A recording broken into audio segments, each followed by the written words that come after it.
Hate speech करने की मालवनी में क्या सर? देखिए, संविधान और कानून के तहत अगर किसी भी नागरिक को बोलने का और अपने विचार प्रकट करने का अधिकार दिया गया है तो वो अधिकार कोई बेलगाम नहीं है, उस पर पाबंदियां हैं। आप कोई ऐसी बात नहीं कर सकते जिससे किसी को नुकसान पहुंचे या किसी को फीलिंग हर्ट हो या धर्म के ख़िलाफ़ हो। अगर आप ऐसे कोई बयान देते हैं तो जाहिर है आपके ख़िलाफ़ कानूनी कार्रवाई होनी चाहिए।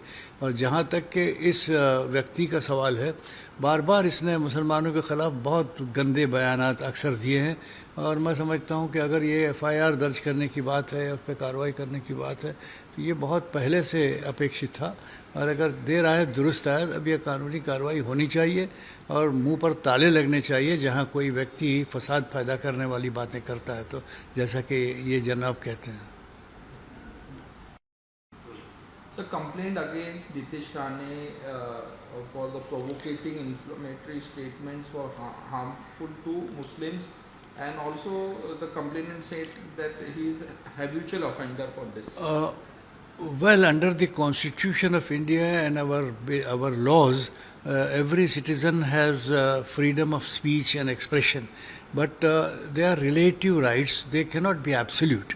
You are not supposed to speak in the manner that would create violence, that would hurt sentiments of the other community or some of your opponents. There are certain limitations to your freedom of speech. This particular person has been time and again speaking directly against Muslim community, and he has been a sworn enemy of entire Muslim community, which is being tolerated for quite some time. In fact, the complaint was due long ago. Der ayat durust ayat, as we call it, better late than never. Now let the complaint be effective. Let this man be told that you are living in a society governed by rule of law, where the law does not permit you to keep on pouring out poison against a particular community. I think he must be taught some lesson on that. So Amit Shah कह रहे हैं कि कांग्रेस जो है वो support करती है नक्सलिज्म को, और ये कह रहे हैं कि हमने नक्सलिज्म फ्री किया है पूरे देश से। अमित शाह कह रहे हैं और कांग्रेस को तारीफ कर रहे हैं। देखिए, देश के किसी भी हिस्से में कहीं भी कोई आतंकवादी घटनाएं होती हैं या आतंकवादी गतिविधियों को प्रमोट किया जाता है तो उसके ख़िलाफ़ हम सबको खड़े होकर लड़ना है। इसमें राजनीति नहीं होनी चाहिए। भारतीय जनता पार्टी कांग्रेस को जिम्मेदार ठहराए और कांग्रेस भारतीय जनता पार्टी को जिम्मेदार ठहराए। ये मामला और ये बीजेपी के नेताओं का, ख़ास तौर पर अमित शाह जी का ये कहना है कि कांग्रेस उसको प्रोत्साहित करती है, ये सही नहीं है। कांग्रेस ने कभी अपने सत्ता में जब कांग्रेस रही तो कांग्रेस ने कभी भी नक्सलवाद को, माओइज़्म को कभी भी प्रमोट नहीं किया, बल्कि उसके ख़िलाफ़ हमेशा से लड़ाई लड़ी है। और इस तरह के बयानात चुनाव के माहौल में करना ये सिर्फ वोट कैचिंग डिवाइस है, इसमें कोई सच्चाई नहीं है।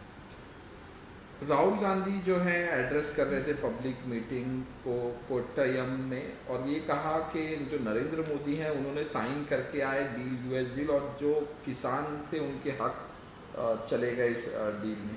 देखिए, जाहिर है अमेरिका के साथ हमने अगर कोई किसानों के संबंध में डील किया है तो ऐसे अहम डीलों पर दस्तखत करने से पहले विरोधी पक्ष को भी कॉन्फिडेंस में लेना आवश्यक था, सदन को कॉन्फिडेंस में लेना आवश्यक था, इस पर चर्चा करनी चाहिए थी इससे पहले कि हम प्रदेश के किसी नेता के साथ में कोई ऐसा डील करें जिससे हमारे लाखों करोड़ों किसानों के हित के खिलाफ जाए।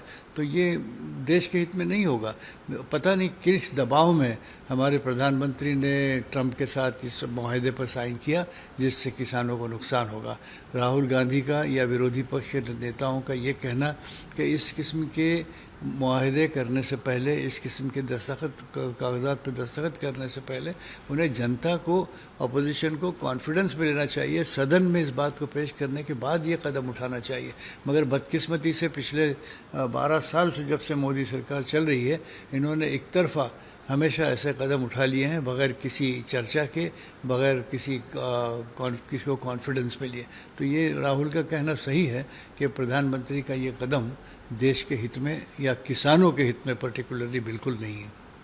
जो 8 इंडियंस जो हैं वो मारे गए हैं वेस्ट एशिया कॉन्फ्लिक्ट्स में सो फार, और ये कुवैत में बातचीत चल रही है इंडियन एम्बेसी से, तो जो कुवैती ऑफिसर हैं उनसे कोऑर्डिनेट कर रहे हैं। जाहिर है, देखिए प्रधानमंत्री ने बार बार पिछले 2-3 हफ्तों से जब से ये लड़ाई चल रही है ये बात कही है, और ये उनका कर्तव्य है कि भारतीयों को, वो चाहे ईरान में हो, चाहे अमेरिका में हो, चाहे इसराइल में हो या गल्फ़ कंट्री में कहीं भी हो, उनकी सुरक्षा की जिम्मेदारी भारतीय सरकार की पूरी तौर पर बनती है। और हमें चाहिए कि हमारे अपने दूतायुत जो है, हमारे सफारत खाने हैं, हमारे जो हाई कमीशंस और एम्बेसडर के ऑफिसेस हैं उन मुल्कों में, उन लोगों के ज़रिए हम वहाँ उनकी हिफाजत के पूरे इंतज़ाम करें, और हमारा एक भी भारतीय नागरिक इस लड़ाई में न तो मारा जाए और न तो ज़ख्मी हो। इसके बारे में हमें ठोस इक़दाम उठाने की आवश्यकता थी। शायद कहीं हम कमज़ोर पड़ गए जिसकी वजह से कुछ मौतें सामने आई हैं, और इच्छा उम्मीद की जाती है कि अभी भी अगर जंग जारी है तो ऐसा ज़रूर कदम उठा लिए जाएं कि जिससे कोई भी भारतीय विद्यार्थी या भारतीय एम्प्लॉई जो वहाँ है या रह रहा है उसकी पूरी तरह से सुरक्षा हो।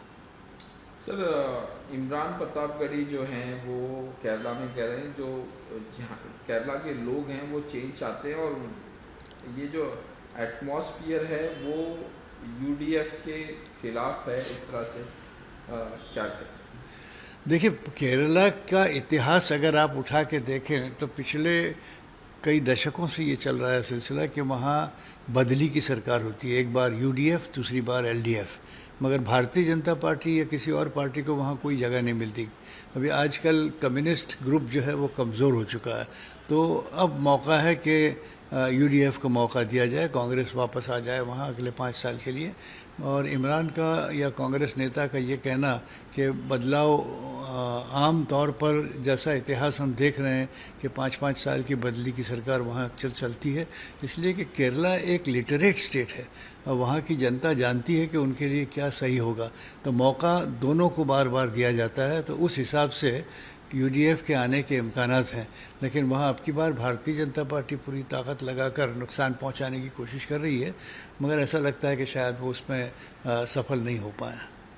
सर, एआईटीसी जनरल सेक्रेटरी हैं एमपी अभिषेक बनर्जी कह रहे हैं कि no matter what they do TMC is going to defeat Gyaneshwar Kumar, Amit Shah और बीजेपी इन 2026 असेंबली इलेक्शन। देखिए, बंगाल में भारतीय जनता पार्टी के सब प्रमुख नेताओं को, जब प्रधानमंत्री, गृह मंत्री से लेकर जितने भी उनके प्रमुख केंद्रीय नेता भी हैं और राज्य के नेता भी हैं, सब ने अपना सब कुछ लगा दिया है।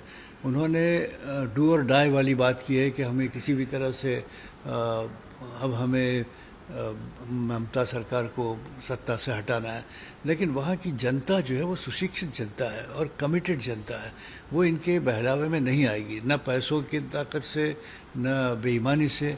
और यहाँ तक कि सारी नेशनल एजेंसीज़ को लगा दिया गया है, चीफ इलेक्शन कमीशन को अपनी तरफ झुका लिया गया है। लेकिन इन सब के बावजूद भी जैसा अभिषेक कह रहे हैं, वहाँ की रिपोर्ट यही है कि बंगाल की जनता को आप इतनी आसानी से अपनी तरफ राग़िब नहीं कर सकते, और भारतीय जनता पार्टी का एक बार फिर वहाँ हारना निश्चित है। सर, राजीव शुक्ला ने ट्वीट करके कहा कि I am really missing Manmohan Singh ji, he was the fame over the 2G and coal scams and made to lose the election because of it.